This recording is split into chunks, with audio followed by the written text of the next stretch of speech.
For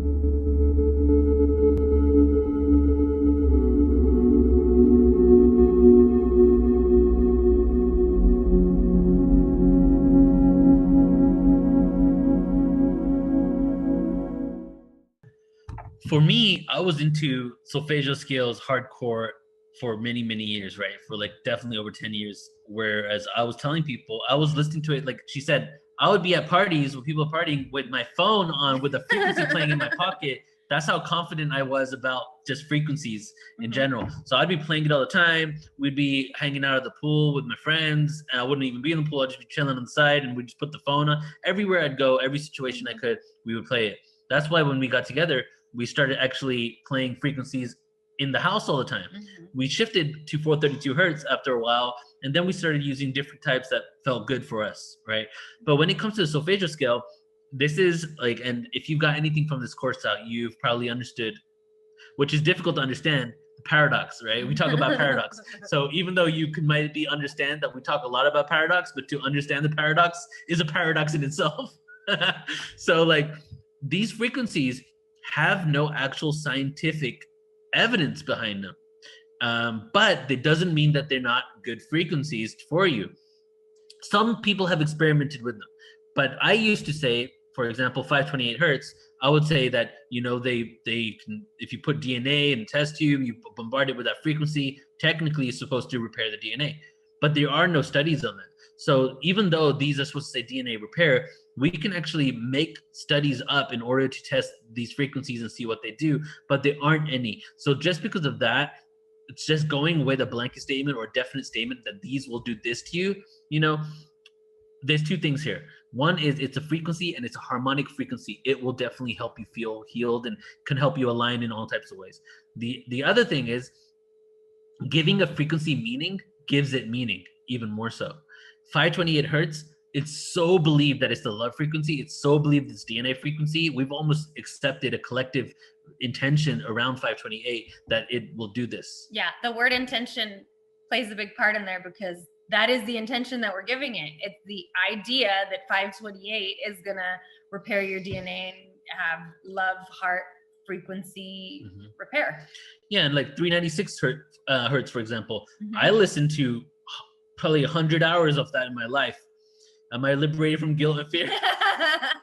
Maybe a little on that day. I don't know. Oh, yes, maybe in that moment. But honestly, rolfing, ayahuasca, other things help me liberate that more than that frequency can. So, you know, these are frequencies that can assist and help. It's about really if these frequencies can work or not. So, but if you look into these frequencies and the history of them, you see that there's a lot of inconsistencies there.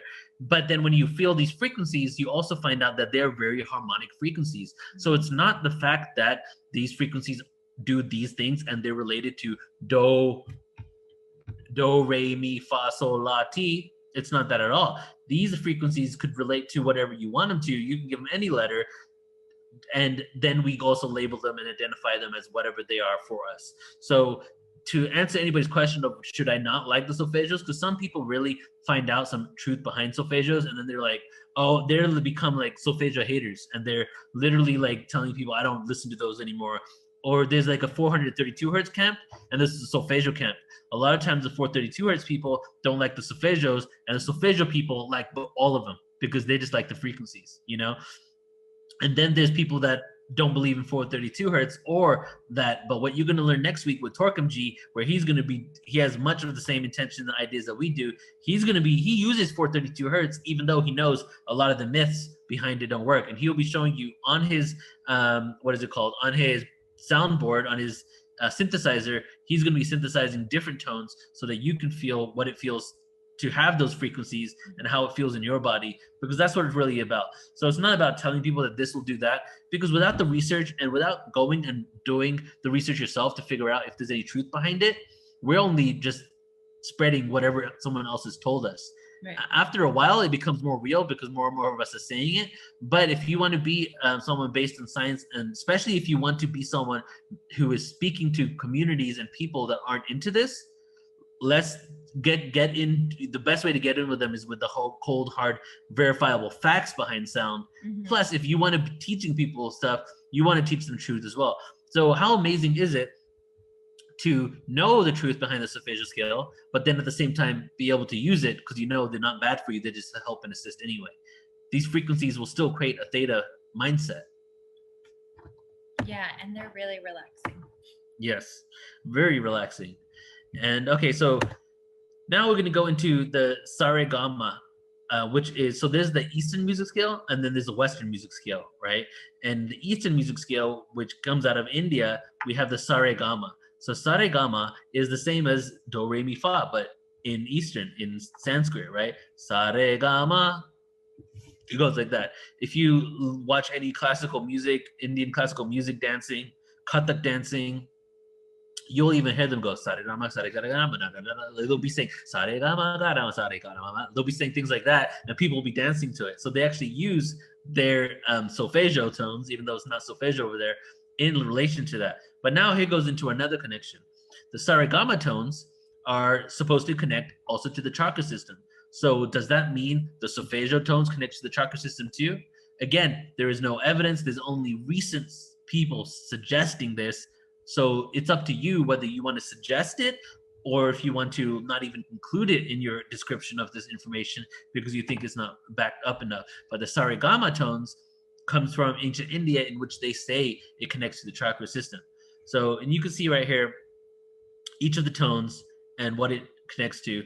And if you want to go over each of the tones here and mention them, and I'll say the chakra. Okay, so it's the Shadja, Sa, which is C. Which is the root chakra. And then Rishabha, Re, D. Which is sacral chakra. Gandhara, Ga, E. Solar plexus. Madhyama, M, F. Ma, which is F, for heart chakra. Pachama, Pa, G. Throat chakra. Daivata, Da, A. Which is the third eye. Dishada, Ni, B. Which is the crown chakra. So, we've done a lot of chanting here, but now here's another tool.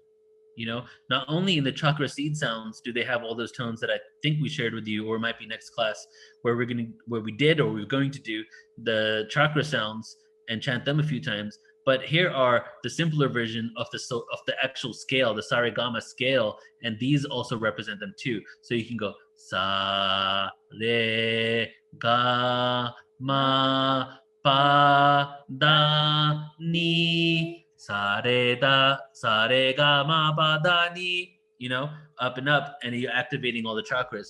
So that's another way too. And it's very interesting that it was used in ancient India because they were all about activating the energy centers. So having these words and then having these words as a part of the music, like before they would even get into music, but part of the actual song was the beginning of them doing all of these tones in weird ways. And then after it evolved, after hundreds of years, 1,000+ years, they didn't even know that it had anything to do with the chakra system anymore. They weren't even doing it intentionally, which is what's happening in the world with music. People are creating music unintentionally because they don't realize that frequency affects our consciousness, our physical nature, our emotions, all of this stuff. So they started doing it and playing around with it. Hence what I said earlier. They would go sa-re-ga-ga, sa-re-ga-ma, sa-ta. They would go all over the place with it. And it wasn't about activating the chakras, but it was more about harmonizing tones and became just musically oriented as a scale without the awareness of it. Mm-hmm.